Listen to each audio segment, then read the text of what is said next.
Video শুরুতেই জেনে নেওয়া যাক আলটিএম ডিজাইনার সম্পর্কে। আলটিএম ডিজাইনার হচ্ছে বিশ্বের অন্যতম পিসিবি ডিজাইনার সফটওয়্যারগুলোর মধ্যে একটি, যা বড় বড় কোম্পানি থেকে শুরু করে বিশ্ববিদ্যালয় এবং প্রফেশনাল পিসিবি ডিজাইনাররা কিন্তু ব্যবহার করে থাকে। Design the future with Altium 365, the ultimate collaboration platform for securely connect everyone in electronics development. তাহলে একটা প্রশ্ন উঠতেই পারে, বিশ্বজুড়ে এত মানুষ বা কোম্পানিগুলো কেন আলটিএম ডিজাইনার ব্যবহার করছেন? এর মূল কারণ হলো বর্তমান যে আধুনিক ইলেকট্রনিক্স দুনিয়া রয়েছে সেখানে কিন্তু পিসিবি ডিজাইনের দ্রুত পরিবর্তন হচ্ছে। তার সাথে তাল মিলিয়ে চলার জন্য আমাদের দরকার আধুনিক সফটওয়্যার এবং পাওয়ারফুল টুলস এর কিন্তু প্রয়োজন রয়েছে, আর সেগুলি প্রোভাইড করছে আলটিএম ডিজাইনার। আলটিএম ডিজাইনারে আপনি পাচ্ছেন পিসিবি রাউটিং, কোলাবোরেশন, সিমুলেশন, এছাড়াও আরো অনেক কিছু। চলুন এর ফিচারগুলো একটু জেনে নিই ঝটপট। Altium 365 এই ক্লাউড ভিত্তিক প্ল্যাটফর্মে মেকানিক্যাল ডিজাইনার থেকে শুরু করে ম্যানুফ্যাকচারিং স্পেশালিস্ট সবাই একসাথে কাজ করতে পারবেন।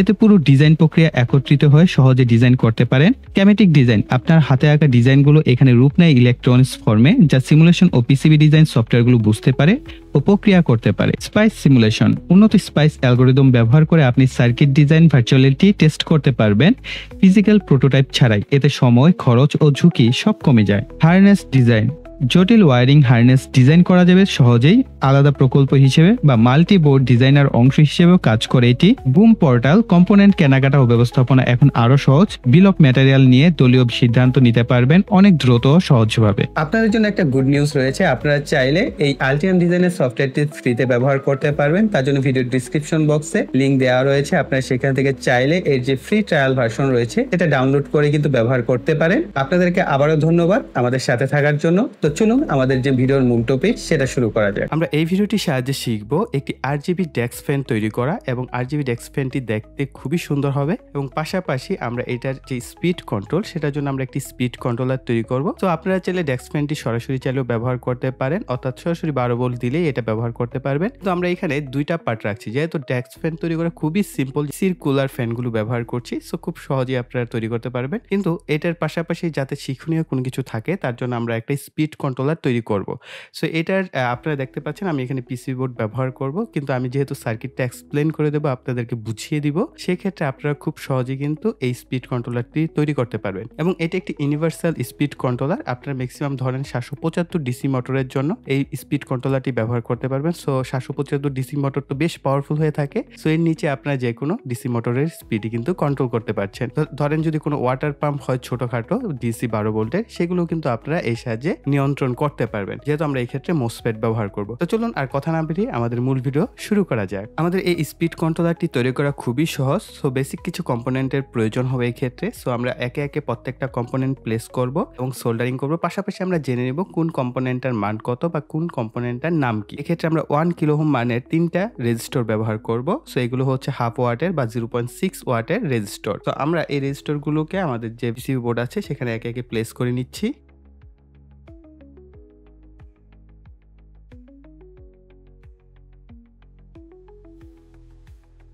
এই ধরনের 6 পিনের একটি সুইচ আমি ব্যবহার করছি। সো আপনারা চাইলে এখানে খুব নর্মাল একটা সুইচ ব্যবহার করতে পারেন, অন অফ সুইচ ব্যবহার করলেও হবে, বা আপনারা যদি চান এখানে সুইচ ব্যবহার করবেন না, যেহেতু ভেরিয়েবল রেজিস্টর আছে সেটাও ব্যবহার করতে পারবেন। সো যেহেতু আমরা এখানে ডিজাইন করেছি, সো আমরা এখানে সুইচটিকে ব্যবহার করে নিচ্ছি।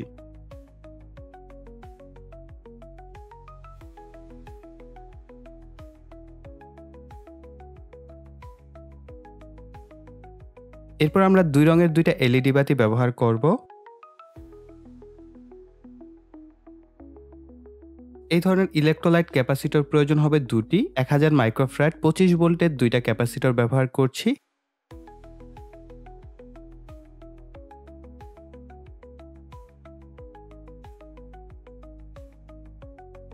পাওয়ার ইনপুট দেওয়ার জন্য এই ধরনের একটি ডিসি সকেট ব্যবহার করছি আমি। লাইট এবং মোটরকে কানেকশন করার জন্য এই ধরনের গ্রিন কানেক্টর 2 পিন এগুলো আমি ব্যবহার করছি। সো আপনারা চাইলে এগুলো ব্যবহার করতে পারেন। অবশ্যই খেয়াল রাখতে হবে আমাদের এই যে সামনের দিকে এই দুইটা অংশ কিন্তু বাহিরের দিকে রাখতে হবে। স্পিড কন্ট্রোলারের মূল ইউনিট হিসেবে আমি ব্যবহার করছি এই মোসফেটটি, আর আমাদের এই মোসফেটটির মডেল নাম্বার হচ্ছে IRF 540N, অর্থাৎ IRF 540N মানের একটি মোসফেট আমি এই ক্ষেত্রে ব্যবহার করছি। এবং এটার সাথে আমরা একটা হিটসিঙ্ক ব্যবহার করব। এই ধরনের হিটসিঙ্কগুলো পাওয়া যায় মার্কেটে। আর ভোল্টেজকে ভেরি করার জন্য আমরা একটি ভেরিয়েবল রেজিস্টর ব্যবহার করব। তবে আপনারা এটার রিপ্লেসমেন্ট হিসেবে 10 কিলো ওহম রেজিস্টর ব্যবহার করতে পারেন। আর আমার হাতে যে ভেরিয়েবল রেজিস্টরটা দেখতে পাচ্ছেন এটা 100 কিলো ওহম। 10 কিলো ওহম দিয়ে আরেকটু বেটার পারফরমেন্স হয়তো বা 100 কিলো ওহমে একটু ভেরি, এটা অল্পতেই আসলে বেশি কার্যকর হয়ে যায়। আপনি যদি আরো স্মুথ কন্ট্রোল চান তাহলে সেই ক্ষেত্রে 10 কিলো ওহমটা ব্যবহার করতে পারেন। তবে যারা আমার মতোই তৈরি করবেন তারা 100 কিলো ওহম ব্যবহার করতে পারে। এখানে ভেরিয়েবল রেজিস্টরটাকে প্লেস করে নিচ্ছি। আমাদের স্পিড কন্ট্রোলার তৈরির কাজ শেষ। সো দেখতেই পাচ্ছেন কমপ্লিট হয়ে গেছে। এখন শুধুমাত্র আমরা সামনের দিকে একটা নব লাগিয়ে দিচ্ছি জাস্ট বিউটিফিকেশনের জন্য, যাতে দেখতে সুন্দর লাগে। প্রফেশনাল মানের একটি কিন্তু আমরা স্পিড কন্ট্রোলার তৈরি করতে পারলাম খুব অল্প কিছু কম্পোনেন্টের সাহায্যে। এখানে 3টা RGB কুলার ফ্যান রয়েছে। এগুলো মূলত হচ্ছে পিসি কুলার এবং হ্যালো ব্র্যান্ডের। এটা 3টা আমি কিনেছিলাম আমার যে ডেস্কটপ কম্পিউটার আছে সেখানে ব্যবহার করার জন্য। যে সেটার যে কুলার ফ্যানগুলো এখন স্টিল ভালো অবস্থায় আছে, তাহলে আর এগুলো আমার এখন এই মুহূর্তে কি দরকার, তাই আমি এইখান থেকে এই কম্বো প্যাক আসলে 3টা পাওয়া যায়। এগুলো প্রাইসটা আমার এখন খেয়াল নেই, খুব একটা বেশি প্রাইস না। আপনারা এক্ষেত্রে যে কোনো ধরনের পিসি কুলার ফ্যান ব্যবহার করতে পারেন, অর্থাৎ ক্যাবিনেট ফ্যান বলা হয়। আপনারা যে কোনো টাইপের ব্যবহার করতে পারেন। যদি আপনি ভালো আরপিএম এর ব্যবহার করেন তাহলে বাতাসটা আরো বেশি পাবেন, আর যদি আরপিএমটা কম হয় তাহলে বাতাসটাও কম পাবেন। এক্ষেত্রে অবশ্যই একটা বিষয় খেয়াল রাখবেন যে আমি হয়তো আপনাদের বললাম যে ভাই আমি মোটামুটি ভালো একটা স্মুথ বাতাস পাচ্ছি, আপনি দেখা গেল যে বললেন যে ভাই আরো অনেক বাতাস আমি পাচ্ছি, আবার কেউ বললেন যে ভাই আমি বাতাসই পাচ্ছি না। এখানে কিন্তু ফ্যাক্টটা হচ্ছে আরপিএম। যত বেশি আরপিএম ব্যবহার করতে পারেন, এই পিসি ফ্যানগুলো কিন্তু বিভিন্ন ধরনের আরপিএম হয়ে থাকে, সো এই বিষয়টা একটু মাথায় রাখবেন। আর কম আরপিএম যদি আপনি ইউজ করেন তাহলে বাতাসটা কম হবে। ওকে, আমরা এখান থেকে হচ্ছে একটা ফ্যান নিয়ে নিই। এর সাথে একটা পেপার ওয়ার্কস পাবেন আর কিছু স্ক্রু পাবেন, এগুলো আমাদের এই মুহূর্তে প্রয়োজন নাই। এই হচ্ছে ফ্যানটা, এবং ফ্যানের কোয়ালিটি মোটামুটি মিড রেঞ্জের মধ্যে ভালোই। এবং এটার আসলে আরেকটা বিশেষ দিক হচ্ছে এটা কোনো নয়েজ নাই, যখন ঘুরবে কোনো প্রকার সাউন্ড হবে না। আপনি ধরেন ল্যাপটপে কাজ করছেন বা কম্পিউটারে কাজ করছেন, ডিভাইসটা আপনার কাছাকাছি একটা জায়গায় রাখলেন, একটা হিউমিডিফায়ার এটার পিছনে যদি রেখে দিতে পারেন, খুব স্মুথ একটা বাতাস আপনি পাচ্ছেন। আসলে এটা দিয়ে আপনার শরীর ঠান্ডা, ধরেন অনেক গরম, সেখানে আপনার আসলে শরীর ঠান্ডা হবে না। এটা হচ্ছে আপনার একটা স্নিগ্ধ বাতাস অনেক ক্ষেত্রে আমাদের প্রয়োজন হয়, মেন্টালি রিফ্রেশমেন্টের প্রয়োজন হয়। তো আমাদের দেখা গেছে যে এমন একটা জায়গায় আছে যেখানে আসলে বড় কোনো ফ্যান বা নয়েজ হলে সমস্যা। ধরেন আমি ভিডিও রেকর্ড করছি, এই অবস্থায় যদি আমি একটা ফ্যান রাখি যেটা নয়েজ হয়, তাহলে আমার ভিডিওর রেকর্ডিংটা কিন্তু খুব একটা ভালো আসবে না। তো সেই ক্ষেত্রে আমি এটাকে আমার একটা পাশে যদি রেখে এটা চলতে থাকি, স্মুথ একটা বাতাস আসবে, অ্যাটলিস্ট কিছুটা আমি স্নিগ্ধতা বা শান্তি ফিল করতে পারবো। তার জন্য আমাদের এটা ব্যবহার করা। ওকে, তো 3D প্রিন্ট করে এনেছিলাম চায়না থেকে। এটা হচ্ছে পিভিসি পাইপ কাটা, তো আমি আপনাদের শিখিয়ে দিয়েছি। তো আপনারা চাইলে জাস্ট এটার মেজারমেন্ট নিয়ে পিভিসি পাইপ কেটে বিভিন্ন স্টাইলে কিন্তু আপনারা তৈরি করতে পারেন। সেগুলো কিন্তু আমাদের গ্রুপ অথবা পেজ আপনারা চাইলে পোস্ট করতে পারেন। সেগুলো আমিও দেখতে পেলাম যে আপনারা কতটা সুন্দরভাবে করতে পারলেন, কেননা 3D প্রিন্ট কিন্তু অনেক বেশি কস্টিং। সো আপনারা অনেকেই ভাবতে পারেন যে ভাই প্লাস্টিকই তো আর কয় টাকা দাম হবে, কিন্তু এগুলোর কস্টিং অনেক বেশি, অনেক হাই। এটার যে নিচের অংশটা, এটা হচ্ছে আমার যে 3D প্রিন্টার আছে, আমি সেটা দিয়ে প্রিন্ট করে এটা এই দুইটা অংশকে হচ্ছে আমি এখানে সুপার গ্লু দিয়ে লাগিয়ে নিয়েছি। জাস্ট এটার মধ্যে আমি ফ্রেমে সেট করে নিই। এটার মধ্যে আপনারা দুইটা স্টাইলে হচ্ছে এই ফ্যানটাকে সেট আপ করতে পারেন। একটা হচ্ছে এইভাবে সেট আপ করতে পারেন, অথবা এই ফ্যানটাকে ঘুরিয়ে উল্টো করেও সেট আপ করতে পারেন। খেয়াল রাখবেন আমাদের পিসি কুলার ফ্যানগুলো এই পিছন দিক থেকে হচ্ছে বাতাসটা আসে, আর সামনের দিক থেকে হচ্ছে সে বাতাসটাকে টেনে নেয়। তো এখন এটা ডিপেন্ড করে আপনি কিভাবে সেট আপ করতে চাচ্ছেন। তো আমি এইটাকে হচ্ছে এইভাবে চাইলে সেট আপ করতে পারি। তো এইভাবে সেট আপ করলে একটা প্রবলেম হচ্ছে তারটা উপরের দিকে থাকবে, আমি এই তারটাকে এদিক দিয়ে বাহিরের দিকে নিয়ে যাব, অর্থাৎ পিছনের দিকে রাখতে চাচ্ছি। এরপর হচ্ছে এটাকে আমি এইভাবে সেট আপ করবো, এই যে এইভাবে পর আমাদের উপরের ফ্রেমটা বসে যাবে এইভাবে। চারটা এই ধরনের নাট ব্যবহার করছি, তো এতে করে আমাদের ইউজটা আরো সহজ হয়ে গেল, আমাদের বক্সটা তৈরি আরো সহজ হয়ে গেল। তো আপনারা কিন্তু অবশ্যই আমার সাথে শেয়ার করবেন যে যারা কিনা পিভিসি পাইপ কেটে বক্স তৈরি করা শিখে গেছেন বা পারেন, তো তারা অবশ্যই আমাদের গ্রুপে শেয়ার করবেন। গ্রুপের লিংক ভিডিও ডিসক্রিপশন বক্সে দেওয়া থাকবে। এখানে যদি আপনারা শেয়ার করেন, এতে করে কিন্তু আপনাদের যে ক্রিয়েটিভিটি সেগুলো আমিও জানতে পারলাম বা আমি অনেক কিছু আপনাদের কাছ থেকে শিখতে পারি। তো এটার জন্য আপনারা অবশ্যই শেয়ার করবেন। আর যারা কিনা এখনো পিভিসি পাইপ কেটে কোনো কিছু তৈরি করতে পারেন না, বা কিভাবে কাটবেন, কিভাবে হোল করবেন, স্কোয়ার করবেন, এই বিষয়টা জানেন না, তাদের জন্য কিন্তু আমার চ্যানেলে ভিডিও আপলোড করা আছে, সেটা দেখে নেবেন। বড় একটা লম্বা ভিডিও আছে, তো সেখানে কিন্তু আমি সমস্ত বিষয় এক্সপ্লেন করে দিয়েছি যে কিভাবে আপনি পাইপটাকে সোজা করবেন, কাটবেন, বিভিন্ন শেপে আপনি কাটবেন। এই বিষয়গুলো আপনারা চাইলে সেখান থেকে দেখে নিতে পারেন। যে আমাদের কানেকশন করার জন্য অপশন রয়েছে। সো এগুলো যেহেতু পিসি কানেক্টর, অবশ্যই আপনার পাওয়ার সাপ্লাই থেকে এই ধরনের একটা কানেক্টর বের করে নেবেন। এখানে দেখতে পাবেন হলুদ এবং কালো রঙের দুইটা তার আছে, এই দুইটা তার হচ্ছে আমরা ব্যবহার করব। খুবই খারাপ অবস্থার একটা আসলে কানেক্টর আমি পেয়েছি, খারাপ অবস্থায় আর কি। তো এটাকে আমরা ব্যবহার করব এই যে এটার সাথে, এইভাবে হচ্ছে এটার ভিতরে অ্যাডজাস্ট হয়ে যাবে, এটাকে চাপ দিলে এইভাবে অ্যাডজাস্ট হবে। এখানে এই হলুদটা হচ্ছে আমাদের পজিটিভ আর কালোটা হচ্ছে নেগেটিভ। এটাকে আমাদের এই ডিভাইসের এই মোটর যে অপশনটা আছে, মোটরের প্লাস এবং মাইনাস মাইনাসের সাথে কানেকশন করতে হবে। তো এটার ডান পাশেরটা হচ্ছে প্লাস আর বাম পাশেরটা হচ্ছে মাইনাস। তো প্লাসের সাথে হলুদ তারটাকে আমরা কানেকশন করে দিচ্ছি আর মাইনাসের সাথে কালো তারটাকে। এটার জন্য এখন আমাদের প্রয়োজন হবে অবশ্যই power supply. So power supply আপনারা বিভিন্নভাবে ইউজ করতে পারেন। আপনার কাছে যদি সোলার থাকে আপনি সোলার থেকেও ব্যবহার করতে পারেন, আপনার কাছে যদি ব্যাটারি থাকে ব্যাটারি থেকে ব্যবহার করতে পারেন, বা আপনার কাছে যদি অ্যাডাপ্টার থাকে আপনি অ্যাডাপ্টার থেকেও পাওয়ার দিতে পারেন। তো এখানে মোটামুটি আপনারা অলমোস্ট 14 থেকে 15 ভোল্ট পর্যন্ত ম্যাক্সিমাম চেষ্টা করবেন 14 ভোল্টের মধ্যেই রাখার, এর উপরে যেন না যায়। 12 ভোল্টের ফ্যান, এটা মাথায় রাখবেন। এখানে আমি অ্যাডাপ্টার ব্যবহার করছি, অ্যাডাপ্টার পাওয়ারের। এটা আমি বেশ অনেকদিন যাবতই ব্যবহার করে যাচ্ছি। এটা 3 থেকে 24 ভোল্ট পর্যন্ত ভেরি করা যায় 3 এম্পিয়ারের। তো এটাকে আমরা ভোল্টেজটাকে সেট আপ করেছি 12.2 ভোল্ট। এটাকে আমরা 13 ভোল্ট বা 14 ভোল্টও সেট আপ করতে পারি, তবে আমি রিকমেন্ড করবো যদি সম্ভব হয় এটাকে 12.2 ভোল্ট বা 12.4 বা 6 ভোল্ট এর মধ্যে রাখার, এর উপরে না যাওয়াটাই বেটার হবে। আর এখানে সুইচ রয়েছে, সুইচটা যদি মাঝখানে অবস্থান করে তার মানে হচ্ছে আমাদের এই ডিভাইসটা বন্ধ থাকবে। আর যদি নিচের দিকে দেই তাহলে হচ্ছে আমাদের এখানে দেখতে পাচ্ছেন সবুজ রঙের বাতিটা জ্বলছে। আর যদি উপরের দিকে দেই তাহলে দুইটা বাতি জ্বলছে, অর্থাৎ এট এ টাইম আপনারা দুইটা আউটপুট নিতে পারবেন। আপনি চাইলে এখান থেকে একটা লাইট যদি আপনি কানেকশন করতে চান সেটাও করতে পারবেন, অথবা অন্য কোনো ডিভাইস যেটা 12 ভোল্টে রান হয় সেটা আপনি এখানে কানেকশন দিতে পারছেন। আবার মাঝখানে রাখলে বন্ধ, আবার এটা অন। সো অন অবস্থায় এখন আমাদের আউটপুট যাচ্ছে না কেন, আমরা এটাকে যদি ঘুরাই তাহলে দেখতে পাবো আমাদের ধীরে ধীরে কিন্তু ফ্যানটা ঘুরছে।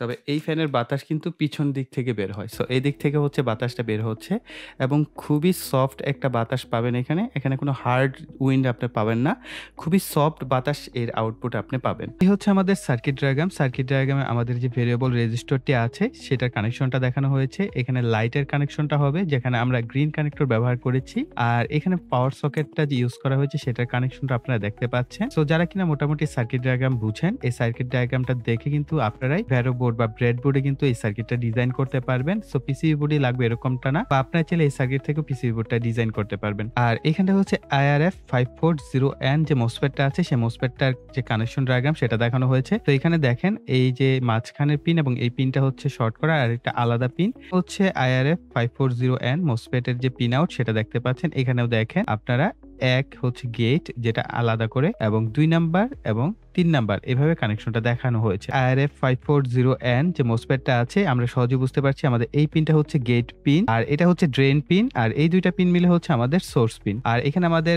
যে ক্যাপাসিটরের কানেকশনটা দেখানো হয়েছে, লাল দাগগুলো হচ্ছে পজিটিভ, আর এখানে হচ্ছে মোটরের পজিটিভ কানেকশনটা দেখানো হয়েছে। আর এটা তো আমাদের পাওয়ার আসবে, অর্থাৎ ব্যাটারি বা অ্যাডাপ্টার থেকে যে পাওয়ারটা আমরা দিয়েছি সেটা। আর এখানে দুইটা 1 কিলো ওহম রেজিস্টর ব্যবহার করা হয়েছে দুইটা এলইডির জন্য, দেখতে পাচ্ছেন। আর এখানে আমাদের 6 পিন যে সুইচটা সেটা ব্যবহার করা হয়েছে। খুবই সিম্পল একটা সার্কিট ডায়াগ্রাম, আপনারা এটা ফলো করে নিজেরাই কিন্তু ভেরোবোর্ড বা ব্রেডবোর্ডে ডিজাইন করে নিতে পারবেন। সো গাইস, এই ছিল আমাদের সম্পূর্ণ ভিডিওটি। আই থিঙ্ক খুব সহজেই কিন্তু আপনারা এখন চাইলে আপনার কম্পিউটারের পাশে খুব সুন্দরভাবে সাজিয়ে রাখার মতো একটি ডেস্ক ফ্যান নিজেরাই তৈরি করতে পারবেন, এবং চাইলে সেটার স্পিডটাকে আপনি কন্ট্রোল করতে পারবেন।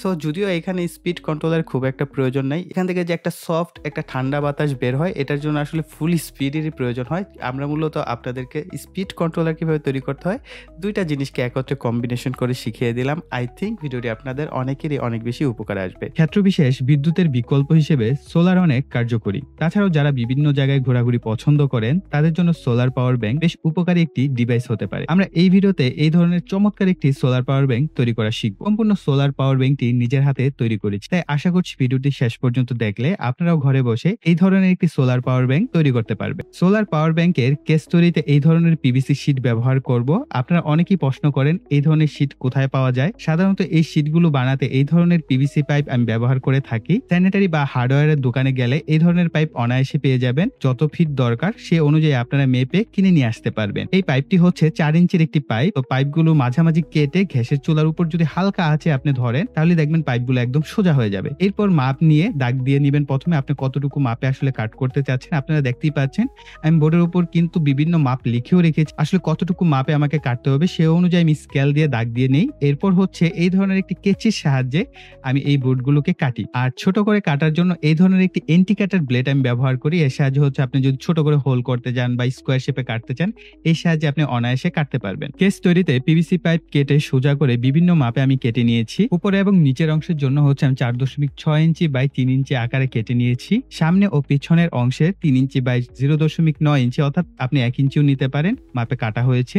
দুই পাশের জন্য 4.5 ইঞ্চি বাই 0.9 ইঞ্চি কাটা হয়েছে। এটা সার্কিট বসানোর জন্য জাস্ট একটা টুকরা, যে কোনো মাপে আপনি কেটে নিতে পারেন। এই টুকরাগুলো সোলার প্যানেলের জন্য কাটা হয়েছে। এখন স্যান্ড পেপার বা সিরিজ কাগজের সাহায্যে এগুলোকে ভালো মতো ঘষাঘষি করে সাদা করে নিতে হবে। আমার কাছে এই মুহূর্তে এই 3টি পাওয়ার ব্যাংক সার্কিট রয়েছে। এই সার্কিটের 2টা আউটপুট, চাইলে আপনারা এটাও ব্যবহার করতে পারেন। আর এই সার্কিটটাও বেশ ভালো, কিন্তু ইতিপূর্বে আমরা এর সাহায্যে যেহেতু একটি পাওয়ার ব্যাংক তৈরির ভিডিও করেছি, আপনাদের সাথে শেয়ার করেছি, তাই আমি এটা ব্যবহার করব না।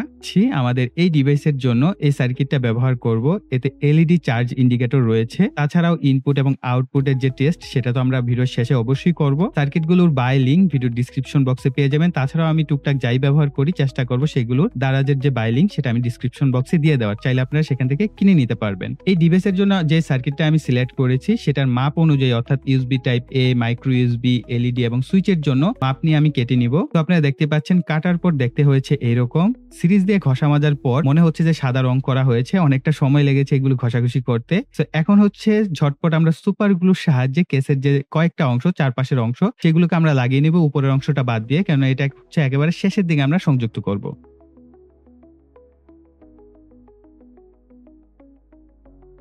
এটি একটি অন অফ সুইচ, দেখতে পাচ্ছেন সাদা রঙের, এবং আমার খুব পছন্দ হয়েছে যেহেতু আমাদের কেসটি আমি সাদাই রাখতে চাচ্ছি, এর সাথে বেশ মানিয়ে যাবে। এই সুইচটির 2টা যে ল্যাগ আছে বা টার্মিনাল আছে, এই 2টাকে আমরা হচ্ছে বাঁকা করে আমরা এক পাশে 2টা অংশ কেটে নিয়েছি। আমরা এর মধ্যে হচ্ছে এটাকে সুন্দর মতো সেট করতে পারবো। মূলত আমাদের এই সুইচটির কাজ হচ্ছে সোলার প্যানেল থেকে যে পাওয়ারটা আসবে সেটাকে অন অফ করার জন্য। সোলার প্যানেলের প্রোটেকশনের জন্য আমরা একটি ডায়োড ব্যবহার করব। এর মান হচ্ছে 1N4007 মানের ডায়োড। এটিকে আপনারা 1 এম্পিয়ার ডায়োড বললেও, আপনার যদি দোকানে গিয়ে বলেন 1 এম্পিয়ারের একটি ডায়োড দেন, তাহলে আপনাকে এই ডায়োডটি দিবে, অর্থাৎ আপনি মডেল বলবেন 1N4007। ডায়োডটির এই পাশটা হচ্ছে পজিটিভ বা অ্যানোড, আর সাদা দাগ দেওয়ার যে পাশটা থাকে সেটাকে নেগেটিভ বা ক্যাথোড বলা হয়। সো পজিটিভ যে পাশটা আছে সেটা হচ্ছে সুইচের এক পাশে আমরা সোল্ডার করে নিব।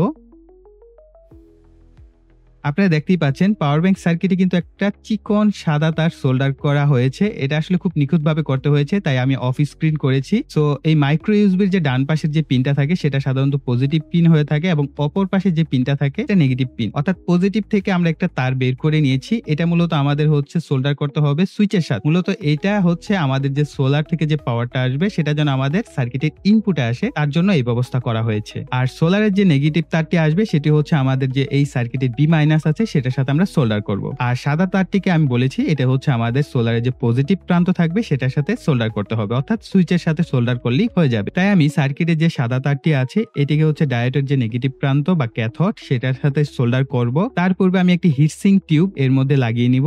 এতে করে আমাদের যে পজিটিভ নেগেটিভ শর্ট হওয়ার যে সম্ভাবনা অনেকটাই কমে যাবে। তার জন্য আমি এখন হচ্ছে এটাকে সোল্ডার করে নিব। এখন প্রয়োজন হবে 5টি 18650 লিথিয়াম ব্যাটারি। চেষ্টা করব কাছাকাছি ভোল্ট এবং এম্পিয়ারের ব্যাটারি সিলেক্ট করার। তবে একটা ব্যাটারি এম্পিয়ার বেশ কিছুটা কম, যদিও এম্পিয়ার কম হলে খুব একটা সমস্যা হয় না, কারণ হচ্ছে এখানে যেহেতু ব্যাটারিগুলো আমরা প্যারালালে সংযোগ করছি, তো এখানে যদি আপনার 2-1টা ব্যাটারি এম্পিয়ার কম বেশি হয় তাতে কোনো অসুবিধা হবে না। প্যারালাল ভাবে হচ্ছে ভোল্টেজটা ঠিক থাকে, কিন্তু এম্পিয়ারটা যেহেতু যোগ হয় সেক্ষেত্রে আমরা ভালো মানের এম্পিয়ার ইনশাল্লাহ পাবো। তো আমি এখন হচ্ছে ব্যাটারিগুলোকে ডাবল সাইডের ট্যাপের সাহায্যে ব্যাটারিগুলোকে অ্যালাইনমেন্টে ঠিক রাখার চেষ্টা করব। ডাবল সাইড কস টেপের উপর বসিয়ে নিব ঠিকঠাক মতো। আপনারা দেখতেই পাচ্ছেন কিভাবে বসাতে হবে।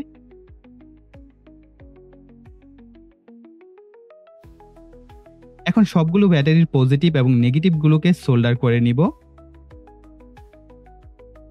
নেগেটিভ প্রান্তগুলোর সাথে একটি কালো তারকে সোল্ডার করে নিচ্ছি। ব্যাটারির যে পজিটিভ প্রান্তগুলো আছে এগুলোর সাথে হচ্ছে একটি লাল তারকে আমি সোল্ডার করে নিচ্ছি। একবার ব্যাটারির আউটপুট গুলোকে চেক করে দেখবো যে সবগুলো ঠিকঠাক আউটপুট দিচ্ছে কিনা।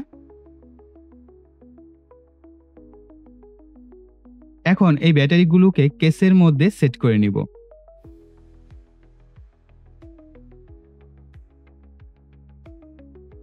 ব্যাটারির যে পজিটিভ বা লাল তারটি আছে সেটি হচ্ছে সার্কিটের যে বি প্লাস আছে এটার সাথে সোল্ডার করব, আর নেগেটিভ বা কালো তারটিকে হচ্ছে সার্কিটের যে বি মাইনাস আছে সেটার সাথে সোল্ডার করে নিব।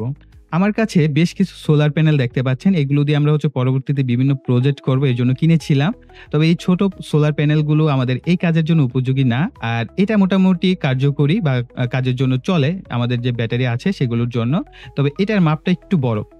সো আমরা হচ্ছে এই ভিডিওর জন্য বা আমাদের যে কেসের মাপ সেটার জন্য হচ্ছে এই সোলার প্যানেলটি আমাদের জন্য একদম পারফেক্ট। এটার মাপ নিয়ে আমাদের কেসটা তৈরি করা হয়েছে। তো এর আউটপুটে হচ্ছে 5.15 বা 5.2 ভোল্টের মতো পাওয়া যায়। সো আমরা এই সোলার প্যানেলটি ব্যবহার করব। সোলার প্যানেলটি উপরের যে অংশটা আছে সেটার উপর হচ্ছে আমরা ডাবল সাইডের ট্যাপের সাহায্যে যুক্ত করে নিচ্ছি, আপনারা দেখতেই পাচ্ছেন। সোলার প্যানেলের যে নেগেটিভ প্রান্ত সেটা সার্কিটে বি মাইনাসের সাথে সোল্ডার করে নিব।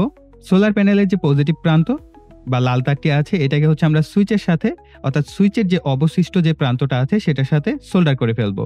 আর আমাদের যে কেসটা আছে এটার সাথে যেন আমাদের সার্কিটটা শক্তভাবে লেগে থাকে তার জন্য আমি গ্লু গান ব্যবহার করে, অর্থাৎ গ্লুর সাহায্যে শক্তভাবে লাগিয়ে নিচ্ছি। সার্কিটের উপর অংশটি লাগানোর পূর্বে সার্কিটটাকে একবার ভালো করে চেক করে দেখবেন যে আসলে ইনপুট আউটপুট ঠিকঠাক মতো দিচ্ছে কিনা। এরপর উপরের যে অংশটা আছে এটাকে আমরা সুপার গ্লু দিয়ে লাগিয়ে নিচ্ছি। এখন আমরা সোলার প্যানেলের যে চারপাশের জন্য বেশ কিছু টুকরা পিভিসি কেটে নিয়েছিলাম, অর্থাৎ পিভিসি শীট থেকে কেটে নিয়েছিলাম, সেগুলোকে আমরা সুপার গ্লুর সাহায্যে লাগিয়ে নিচ্ছি।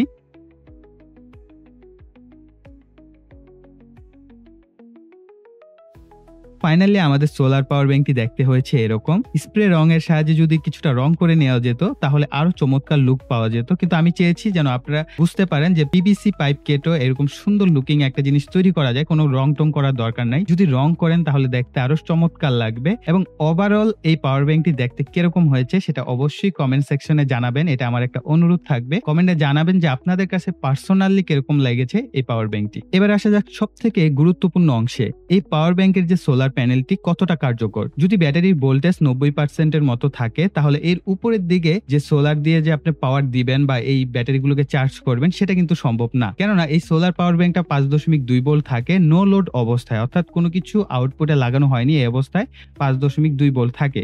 কিন্তু যখনই আমরা কোনো ব্যাটারি বা কোনো লোডকে কানেক্ট করি তখন আমাদের এই সোলার প্যানেলগুলো 4 ভোল্টের কাছাকাছি চলে আসে বা 4 ভোল্টের নিচেও কিছুটা থাকে, যার ফলে 18650 ব্যাটারিগুলো কিন্তু ফুল চার্জে 4.1 বা 4.2 ভোল্ট হয়ে থাকে। এই জন্য আমাদের সোলার সেই ক্ষেত্রে কোনো কাজই করতে পারে না। যদি আপনার পাওয়ার ব্যাংকে একেবারেই চার্জ না থাকে, ধরেন 5% বা 10% চার্জ আছে, সেখান থেকে আপনি চাইলে 85 থেকে 90% পর্যন্ত কিন্তু সোলার প্যানেল ব্যবহার করে চার্জ তুলতে পারবেন, যা কিন্তু আমাদের প্রয়োজনের সময় যথেষ্ট বলে আমি মনে করি। একেবারে ফুল চার্জ না হলেও কিন্তু যেহেতু আমরা 5টা ব্যাটারি ব্যবহার করেছি, যদি 2 এম্পিয়ার করে ধরি তাহলে কিন্তু 10 এম্পিয়ার, যদি কিছুটা কমও ধরি তাহলে কিন্তু আমরা 9 এম্পিয়ার পাচ্ছি। সেক্ষেত্রে যদি আমাদের এই পাওয়ার ব্যাংকটি 8 এম্পিয়ার বা 5 এম্পিয়ার বা 6 এম্পিয়ারও চার্জ থাকে তাহলে কিন্তু আমরা মোটামুটি আমাদের যে মোবাইল থাকে সেই মোবাইলটাকে একবার ফুল চার্জ করে নিতে পারবো। কিন্তু এই সোলার প্যানেলগুলোর একটা বড় সমস্যা হচ্ছে সূর্যের যদি প্রপার আলো না আসে তাহলে কিন্তু এর আউটপুটে প্রপার 5 ভোল্টও পাওয়া যায় না, যার ফলে কিন্তু আমরা এর কাছ থেকে আসলে আমাদের এই পাওয়ার ব্যাংকের জন্য কার্যোপযোগী যে আউটপুটটা দরকার সেটা কিন্তু আমরা পাচ্ছি না। এর জন্য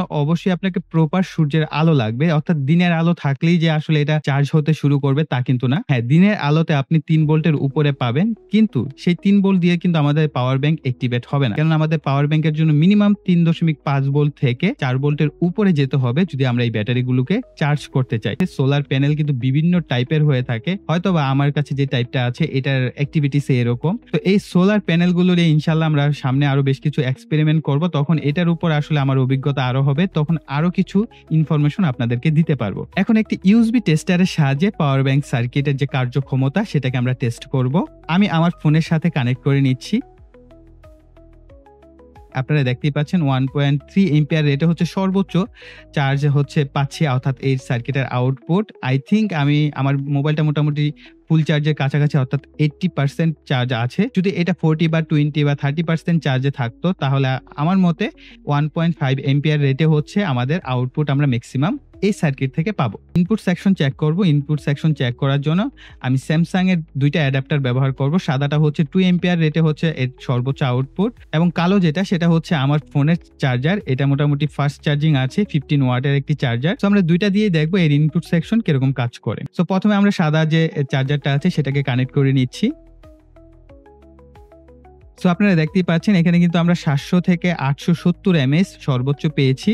সো যদি আমাদের পাওয়ার ব্যাংকটা অলমোস্ট কাছাকাছি ফুল চার্জের কাছাকাছি অবস্থায় আছে, সো এটার যদি চার্জ আরো কম থাকতো তাহলে হয়তোবা আরো বেশি এম্পিয়ার রেট টানতো। সেক্ষেত্রে আমি ধরে নিতে পারি সর্বোচ্চ 1 এম্পিয়ার রেটে হচ্ছে আমাদের এটার যে ইনপুট আছে অর্থাৎ আমার ব্যাটারিগুলোকে চার্জ করতে পারবে। সো একেবারে খারাপ বলবো না, 5টা ব্যাটারির জন্য যথেষ্ট ভালো, তবে সর্বোচ্চ ভালো না। হয়তোবা 2 এম্পিয়ার যদি এটা থেকে পাওয়া যেত তাহলে সব থেকে বেটার হতো, অর্থাৎ ইনপুটও 2 এম্পিয়ার আউটপুটও 2 এম্পিয়ার, তাহলে ভালো একটা সার্কিট হিসেবে আমি এটাকে বিবেচনায় নিতে পারতাম। সো আমরা কিন্তু প্রায় কাছাকাছি একই রকমের রেজাল্ট পাচ্ছি, অর্থাৎ 700 থেকে 870 এমএএইচ এর মতো ম্যাক্সিমাম আমরা পেয়েছি। অর্থাৎ এই যে পাওয়ার ব্যাংকে এটা সর্বোচ্চ 1 এম্পিয়ার রেটে হচ্ছে ইনপুট নিতে পারবে, যেহেতু আমাদের পাওয়ার ব্যাংকটি মোটামুটি ফুল চার্জ কন্ডিশনই আছে, অর্থাৎ ফুল চার্জ হওয়ার পর্যায়ে। সো এই ক্ষেত্রে আমি বলবো যে আমাদের এই সার্কিটটা সর্বোচ্চ ইনপুট নিতে পারবে 1 এম্পিয়ার। তবে ভালো হতো যদি এটাও 1.5 বা 2 এম্পিয়ার রেটে ইনপুট নিতে পারতো এবং 2 এম্পিয়ার রেটে আউটপুট নিতে পারবো। তবে এই সার্কিটগুলোর দাম খুব একটা বেশি না, তো দাম অনুযায়ী আমি বলবো বেশ কাজের একটি সার্কিটই এটি। সো আমাদের এই পাওয়ার ব্যাংকের জন্য যথেষ্ট। সো নতুন কিছু এক্সপেরিমেন্ট করলাম আপনাদের সাথে, আশা করছি ভিডিওটি আপনাদের কাছে ভালো লেগেছে।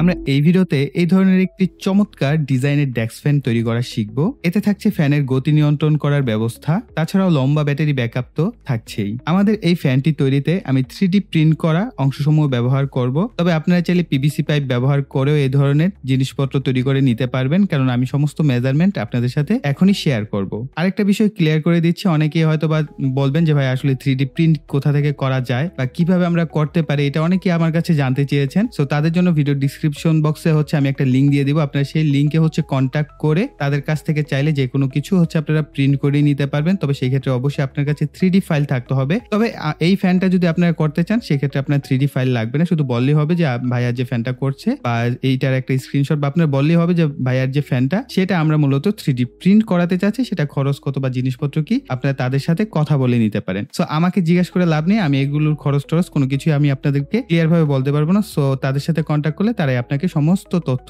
দিয়ে দিবে। তো এখন আমরা আবার আমাদের যে ভিডিওর টপিক সেখানে চলে আসি। সো এখন হচ্ছে আমরা জানবো যে আসলে এখানে টোটাল কয়টা পার্ট দরকার এবং কোনটার সাইজ কত এবং কিভাবে আপনারা এই অংশগুলোকে তৈরি করবেন। সো সব থেকে ইম্পর্টেন্ট হচ্ছে এই নিচের পার্টটা। কেন ইম্পর্টেন্ট সেটা বলছি, কেননা এটার মধ্যে আমরা বেশ অনেকগুলো অপশন করেছি, যদিও এখানে 3D প্রিন্ট করালে একটু এরকম হয়ে যায়, তো এগুলো কিন্তু ন্যাচারাল, অনেক ক্ষেত্রে সাপোর্টের দরকার হয় এবং এখানে কিছুটা অংশ ভেঙে গেছে। সো আমার জন্য সুবিধা হয়েছে। সো যাই হোক, আপনারা দেখেন এই যে নিচের অংশটা এখানে ক্লিয়ার দেখতে পাচ্ছেন, এইখানে কিন্তু আমরা একটা মেজারমেন্ট নিয়েছি। এই মেজারমেন্টটা মাথায় রাখবেন, এটা হচ্ছে 3.5 ইঞ্চি, ঠিক আছে, এবং এইভাবে হচ্ছে এটা সেম, অর্থাৎ 3.5 ইঞ্চি স্কোয়ার শেপে হচ্ছে আমরা এই যে বোর্ডটা এটা নেওয়া হয়েছে এবং এটার যে হাইট, এই হাইটটা নেওয়া হয়েছে আপনার অলমোস্ট 1.5 ইঞ্চির মতো। তো 1.5 ইঞ্চি থেকে কিছুটা কম, সো আপনারা 1.5 ইঞ্চি নেবেন। আর এটার মাঝখানে সেপারেশনটা করা হয়েছে মূলত এইখানে আমরা একটা জিনিস ব্যবহার করবো, সেটা আমি বলে দিব, ব্যাটারি হোল্ডার মূলত ব্যবহার করব। যদি আপনি এইভাবে দেখেন তাহলে হচ্ছে 1 ইঞ্চি থেকে 1.5 ইঞ্চি। তো এইখানে মাঝখানে যে গ্যাপটা এটা 1.5 ইঞ্চি এবং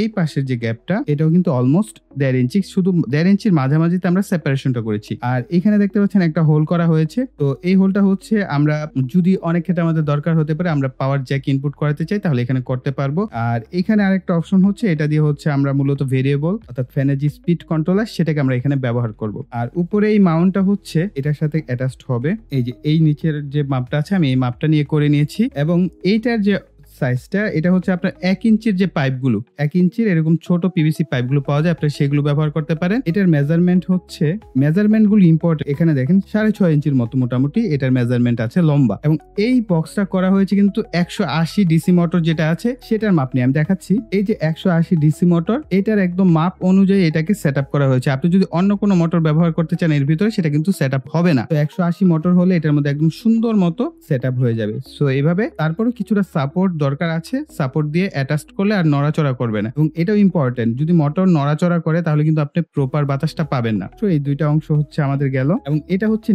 নিচের যে ব্যাক পার্টটা, সো এটা ডিজাইনটা একটু দেখে নেন। অনেকে যারা আছেন পিভিসি পাইপ কেটে তৈরি করতে পারেন, এভাবে জাস্ট একটা অ্যাটাচ করে নেবেন একটা অংশ কেটে। সো এটা হচ্ছে এটার নিচে সুন্দরভাবে এভাবে বসে যাবে। যখন আমরা চাপ দিব, এখন দিব না, চাপ দেওয়ার পর হচ্ছে এটার মধ্যে যে এইভাবে বসে যাবে। তো এই মাপ অনুযায়ী এটাকে করা হয়েছে। তো এখানে গেল 3টা অংশ, আরো বাকি আছে 2টা অংশ, এবং এই 2টা অংশ হচ্ছে এইটার সাথে এটা অ্যাটাচড হয়। তো কিভাবে অ্যাটাচ হয় সেটা তো আপনারা ভিডিওতে দেখতে পাবেন। এবং এটা হচ্ছে আমরা এইটার মাপ নিয়ে করেছি, অর্থাৎ এই যে অংশটা এটার মধ্যে এটা সেট আপ হয়ে যাবে। এবং এটার যে সাইজটা সেটাও বলে দিই। তো এখানে দেখতে পাচ্ছেন 5.5 ইঞ্চির মতো মোটামুটি এটার যে সাইজটা আছে। এবং এই 5.5 ইঞ্চি করেই কিন্তু আমাদের এই যে করা হয়েছে, এটা কিন্তু পিভিসি পাইপ দিয়ে আপনারা করতে পারবেন। তো যারা মোটামুটি আমার আগের পরের ভিডিও দেখেছেন বা নিজেরাও মোটামুটি এগুলো কাটাকাটি করার একটু অভ্যাস আছে, তারা অনায়াসে কিন্তু আপনারা এটা তৈরি করতে পারবেন। সো কঠিন কোনো কাজ না। তো তারপরে যাদের কাছে কঠিন তারা 3D প্রিন্ট করিয়ে নিতে পারেন। তো এই ফ্যানটা তৈরিতে এই ধরনের 18650 ব্যাটারি হোল্ডার 2টার প্রয়োজন হবে একটা, আর একটার প্রয়োজন হবে একটা। কেন একটার প্রয়োজন হবে? এই একটার সাথে হচ্ছে আমরা একটা TP4056 এই ধরনের BMS সার্কিট ব্যবহার করব, বা আপনি বলতে পারেন চার্জার সার্কিট। অর্থাৎ এটার মধ্যে প্রথমে হচ্ছে আমরা ব্যাটারিটাকে কানেক্ট করব। কানেক্ট করার পর এই যে এইটার যে অপশন আছে এখানে লেখা আছে B+ এবং B-। সো B+ এর সাথে লাল তারটা সোল্ডার করবেন, আর B- এর সাথে কালো তারটা সোল্ডার করবেন। করার পর এটার পিছনে এইভাবে অ্যাটাচড করে দিবেন। অ্যাটাচড করার পর হচ্ছে এটার মধ্যে ব্যাটারিগুলো দিয়ে চার্জ করবেন। কেন চার্জ করবেন? আমরা হচ্ছে এটাকে পোর্টেবল করলে ফুললি পোর্টেবল করব না, এই কারণে অনেক সময় দেখা যাচ্ছে আমরা এখানে 2টা ব্যাটারি ব্যবহার করব। সো 2টা ব্যাটারি চার্জ শেষ, তো ওই মুহূর্তে আমরা যদি এখানে ব্যাকআপে আরো একটা ব্যাটারি বা 2টা ব্যাটারি চার্জ করে রাখি, তাহলে আমাদের ব্যাকআপ টাইম কি বেড়ে গেল, ডাবল হয়ে গেল। সো এটা একটা সুবিধা আমরা পাচ্ছি। সো এই কারণে হচ্ছে আমি এবার এই ব্যবস্থা করেছি। এবং অনেকেই বলছিলেন একটা প্রবলেমে পড়ছিলেন, সেটা হচ্ছে যে ভাইয়া সার্কিট গরম হয়ে যাচ্ছে, ভাইয়া ব্যাটারি গরম হয়ে যাচ্ছে। তো এবার আর ওই ঝামেলা নাই, এবার হচ্ছে সম্পূর্ণ সেপারেশন করে দিলাম। তো আপনাদের সার্কিট ব্যাটারি গরম হওয়ার কোনো ঝামেলা নেই। হ্যাঁ, তবে একটা ব্যাটারি চার্জ করার ক্ষেত্রেও কিন্তু আপনার এই TP4056 এটা হিট হবেই, এটা নিশ্চিত থাকেন, এটা হিট হবেই। কারণ যখন ব্যাটারি যে কোনো সার্কিট ব্যাটারি যখন চার্জ দেওয়া হয় তখন বেশ খানিকটা হিট হয়। সো এটা হওয়াটা স্বাভাবিক। সো আমি এই ডিভাইসটা তৈরিতে ব্যবহার করব হচ্ছে স্যামসাং এর সেলগুলো, এবং এই সেলগুলো প্রত্যেকটা 2000, 2100, 2200 এই টাইপের হচ্ছে রিয়েল ক্যাপাসিটি। সো অনেকে আছেন এদের গায়ে হচ্ছে আপনারা দেখতে পান যে 2200 mAh, তার মানে এই ব্যাটারিটা 2200 mAh, কিন্তু এই ব্যাটারিগুলো হচ্ছে পুরাতন ল্যাপটপ এক থেকে কালেক্ট করা, সেহেতু এদের রিয়েল ক্যাপাসিটি এত থাকে না। সো এদের রিয়েল ক্যাপাসিটি অনেক কমে যায়। সো কিছু ক্ষেত্রে যেমন এই ব্যাটারিগুলো আমি খুবই ভালো পেয়েছি, এই কারণে এদের এমএএইচটা 2000 এর উপরে। সো চেষ্টা করবেন অবশ্যই রিয়েল ক্যাপাসিটি যেন 2000 এর উপরে হয়, তাহলে হচ্ছে প্রপার একটা ব্যাকআপ পাবেন। সো আমি দেখেছি যে 2টা ব্যাটারি ব্যবহার করার পরও আমি অলমোস্ট 6-7 ঘন্টা টানা চালানোর পরও চার্জ ছিল, কারণ এর ভিতরে কিন্তু কারেন্ট ছিল না। সো তখনও কিন্তু আমি এটা ব্যবহার করেছি। এখন বলতে পারেন যে ভাই আমি তো 1 ঘন্টা ব্যাকআপ পাই, আমি 2 ঘন্টা ব্যাকআপ পাই। ভাই ব্যাটারি ভালো না হলে ব্যাকআপটা কমই পাবেন। সো এটা একটু মাথায় রাখবেন। সো এই বিষয়টা কনসিডার করবেন। অবশ্যই ভালো মানের ব্যাটারি ব্যবহার করবেন, তাহলে লম্বা সময় ব্যাকআপ পাবেন। তো দেখা গেল আপনি যদি 4টা ব্যাটারি নেন, তাহলে দেখা গেল যে যতই লোডশেডিং হোক আপনি এটার ব্যাকআপ শেষ করতে পারবেন। 2টা যদি শেষ হয় আবার 2টা দিবেন, আবার 2টা চার্জে বসিয়ে দিবেন, বাস চলতে থাকবে। তো এবারে যে ফ্যানটা না, আমাদের আগের ফ্যানের অনেক কিছুর আপডেট সংস্করণ করা হয়েছে। সো বুঝতেই পারছেন এই যে সিস্টেমটা না, এই সিস্টেমটা আপনারা করে মজা পাবেন। এবং বিশেষ করে যাদের কাছে এই 3D প্রিন্ট করা যদি থাকে, তাহলে তো দেখবেন যে 5 মিনিট বা 10 মিনিটের মধ্যেই সিমুলেশন হয়ে যাবে। তো দেখেন আমি ভিডিও করছি, তারপরে কত দ্রুত সিমুলেশন হয়ে যায়। তো আমরা এটাকে হচ্ছে এই যে একটা গ্যাপ তৈরি করেছি, এই গ্যাপের মধ্যে এটা বসাবেন, এই যে এইভাবে। তারটা অবশ্যই এইদিকে থাকবে, অর্থাৎ যে সাইডটা কাটা আছে এই সাইডের দিকে রাখবেন। রাখার পর এটাকে এইভাবে অ্যাডজাস্ট করবেন, একটু ঠান্ডা মাথায় সুন্দর মতো এটাকে সেট আপ করবেন। এভাবে ধীরে ধীরে চাপ দিবেন, তাহলে এটা নিচের দিকে চলে যাবে। তো আমাদের ব্যাটারি হোল্ডার সেট আপ করা হয়ে গেল। এরপর আমরা হচ্ছে আমাদের এই ধরনের একটি মোটর স্পিড কন্ট্রোলার প্রয়োজন হবে। এই ধরনের মোটর স্পিড কন্ট্রোলার গুলো খুব বেশি দাম না, তো আমাদের এই ছোট মোটরের জন্য একদম পারফেক্ট। আপনার এর থেকে ভালো মানের নেওয়ার কোনো দরকার নেই, এটা হলেই খুব চমৎকার ভাবে কাজ করবে। এবং এটার মধ্যে কয়েকটা অংশ থাকে, এই একটা অংশ এবং এটার সামনে আরেকটা নাট বোল্ট এই টাইপের থাকে, বোল্ট বলা হয় মেবি এটাকে। এই ধরনের একটা অংশ থাকবে, এটা খুবই ইম্পর্টেন্ট। সো এই 2টা জিনিস দিয়ে হচ্ছে আমরা এটার মধ্যে সংযোগ করে ফেলবো। এইভাবে উল্টো করে করবেন, এরপর এটাকে সামনের দিকে আমরা লাগিয়ে ফেলবো। ওকে, সো আমি এটা যদিও এখন লাগিয়ে ফেলছি, এটা আরেকবার খুলতে হবে, কেননা আমরা তারগুলোকে এর মধ্যে সংযোগ করব। এটার মধ্যে আমরা 180 যে ডিসি মোটরটা আছে এটাকে সেট আপ করবো। তো তার আগে আমি এই ধরনের একটু ট্যাপ ব্যবহার করছি, এগুলো ওয়াল ট্যাপও বলা হয় অনেক ক্ষেত্রে। তো যে কোনো আপনারা ওই যে ইলেকট্রিক্যাল দোকানে গেলে দেখতে পাবেন এগুলো, বা রঙের দোকানেও পেয়ে যাবেন। এটাকে আমরা একটু সামান্য পরিমাণ লাগিয়ে নিব। এরপর এর যে দুইটা তার আছে, এটার যে লাল দাগ দেওয়া থাকে 180 মোটরে, এই লাল দাগের সাথে হচ্ছে আপনি কালো বা অন্য কালারের যে তারটা আছে সেটা সোল্ডার করবেন, আর হচ্ছে এই পাশে যেটা, এই পাশে হচ্ছে আপনি লাল তারটা সোল্ডার করবেন। এটা সবসময় মাথায় রাখবেন যখন আপনি এই ধরনের ফ্যান তৈরি করবেন, এতে আপনার বাতাসটা সামনের দিকে আসবে না, কিন্তু বাতাস পিছনের দিকে যাবে। যদি এরকম হয় তাহলে আবার আরেকটা কাজ করতে পারেন, তার দুটাকে চেঞ্জ করে দিলেও বাতাস সামনের দিকে আসবে। ওকে, তো এখন আমরা এই তার দুটাকে এই দুইটার মধ্যে দিয়ে ভিতরের দিকে নিয়ে নিব। এরপর 180 মোটরটাকে আমরা এখানে চাপ দিয়ে ধীরে ধীরে ভিতরের দিকে সেট আপ করবো। মোটামুটি সেট আপ হয়ে গেছে এবং শক্তপোক্ত ভাবে সেট আপ হয়ে গেছে। তো এই যে আমরা তার দুইটা পেলাম, এই তার দুইটা হচ্ছে এখন নিচের বক্সের মধ্যে আমরা এইভাবে ভিতর দিকে নিয়ে নিব। এবং বলছিলাম যে আমাদের এটাকে খুলতে হবে। এটাকে খুলে যে স্পিড কন্ট্রোলারটা, এটার পিছনে আপনারা দেখতে পাচ্ছেন ডিসি ইনের পাশে হচ্ছে প্লাস আছে, অর্থাৎ এখানে হচ্ছে ব্যাটারির থেকে যে আমাদের পজিটিভ লাল তারটা আছে এটাকে আমরা কানেক্ট করব, আর মাইনাসে হচ্ছে এই ব্যাটারির নেগেটিভ প্রান্তটা। আর মোটর প্লাস এবং মাইনাসে, মোটর প্লাসে হচ্ছে লাল তার, মাইনাসে কালো তারটাকে আমরা কানেকশন করব।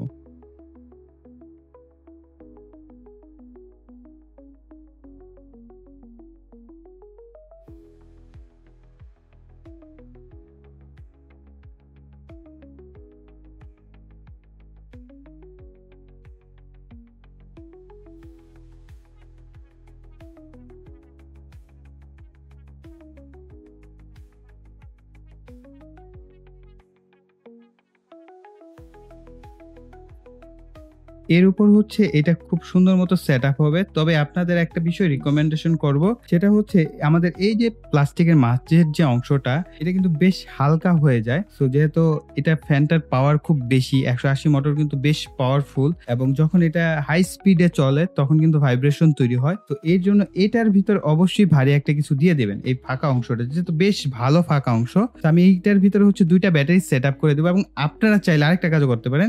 এখানে দুইটা ব্যাটারি কিন্তু প্যারালাল কানেকশন করে আগের যে আমরা ফ্যানটা তৈরি করেছিলাম সেভাবে আপনারা চাইলে তৈরি করতে পারবেন। আমি জাস্ট দুইটা নষ্ট ব্যাটারি অনেকদিন যাবত পড়েছিল, আমরা সেই দুইটাকে এখানে ভিতরে দিয়ে এরপর হচ্ছে আমরা এটার মধ্যে এটাকে সেট আপ করবো। তার আগে হচ্ছে তারগুলোকে ভিতরের দিকে নিয়ে নিব, এরপর এটার সাথে এটাকে চাপ দিয়ে আমরা লাগিয়ে ফেলবো। সো প্রথমবার কিন্তু আপনি চাপ দিয়ে লাগাতে গেলে একটু কষ্ট হবে, সো একটু মোটামুটি সময় লাগতে পারে। সো ধীরে ধীরে দেখবেন সুন্দর মতো সেট আপ হয়ে যাবে। এরপর হচ্ছে আমরা এই যে এর উপরের যে অংশটা আছে আমরা এইটাকে সেট আপ করবো। এটা হচ্ছে এইভাবে সেট আপ হবে। সো হালকা একটু টুকটুক করে বাড়ি দিলে দেখবেন এটা লেগে যাবে। সো মোটামুটি আমাদের সামনের অংশটা লেগে গেছে, এবং এখানে বেশ কিছু ইনস্ট্রাকশন আমি আপনাদেরকে দিব। সেটা হচ্ছে যে আমরা এখানে দেখেন সরাসরি কিন্তু এটা না লাগিয়েও কিন্তু আমরা এটাকে লাগিয়ে নিতে পারি, অর্থাৎ পাখাটা। আর এই পাখাটা হচ্ছে আমি একটু স্প্রে রং করে নিয়েছি। সো স্প্রে রং করলে কিন্তু বাতাসটা একটু কমে যাবে, কেননা আপনার যে প্রোপেলারটা সেটা কিন্তু কিছুটা ভারী হয়ে যাবে, সেক্ষেত্রে কিন্তু আপনি বাতাস কিছুটা কম পাবেন।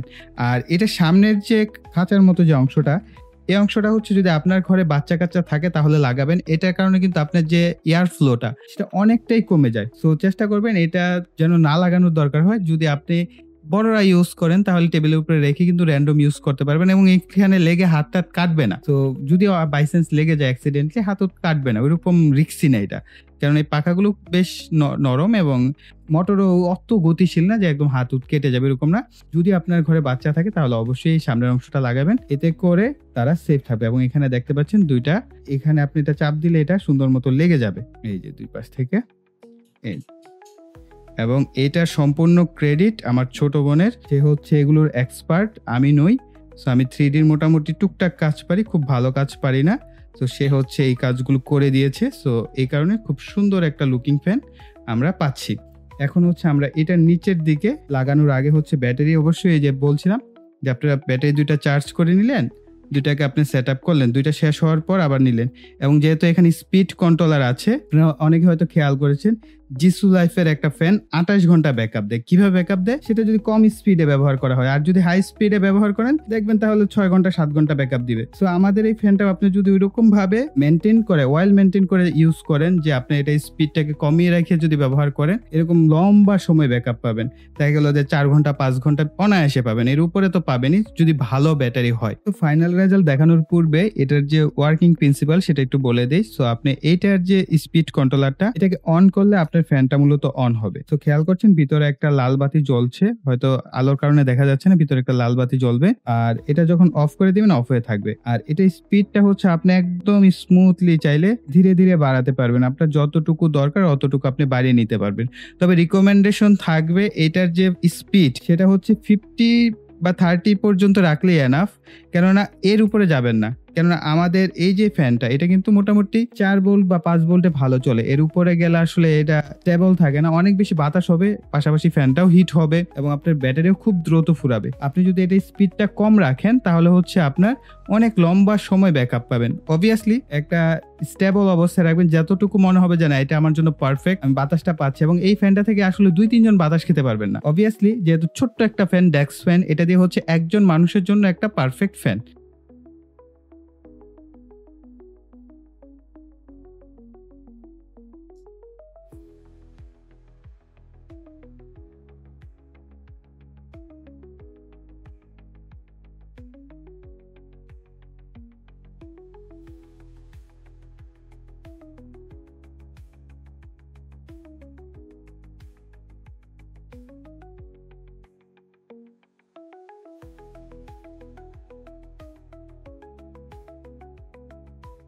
তো ভিডিও শেষ পর্যায়ে আপনাদের জন্য একটা প্রশ্ন থাকবে, সেটা হচ্ছে আপনারা কি চান আমি এই ফ্যানটি হুবহু এই ফ্যানটি আমি পিভিসি পাইপ কেটে আপনাদের সাথে তৈরি করে দেখাই? তাহলে অবশ্যই সেটা কমেন্ট সেকশনে লিখবেন। অ্যাটলিস্ট আপনারা যদি 50 জন কমেন্ট করেন যে ভাই আমরা এই ফ্যানটা চাই, আপনি পিভিসি পাইপ দিয়ে কেটে আমাদের সাথে দেখান বা আমরাও কিভাবে করতে পারি সেই প্রসেসটা আমাদেরকে শিখিয়ে দেন, তাহলে অবশ্যই কমেন্ট সেকশনে লিখবেন।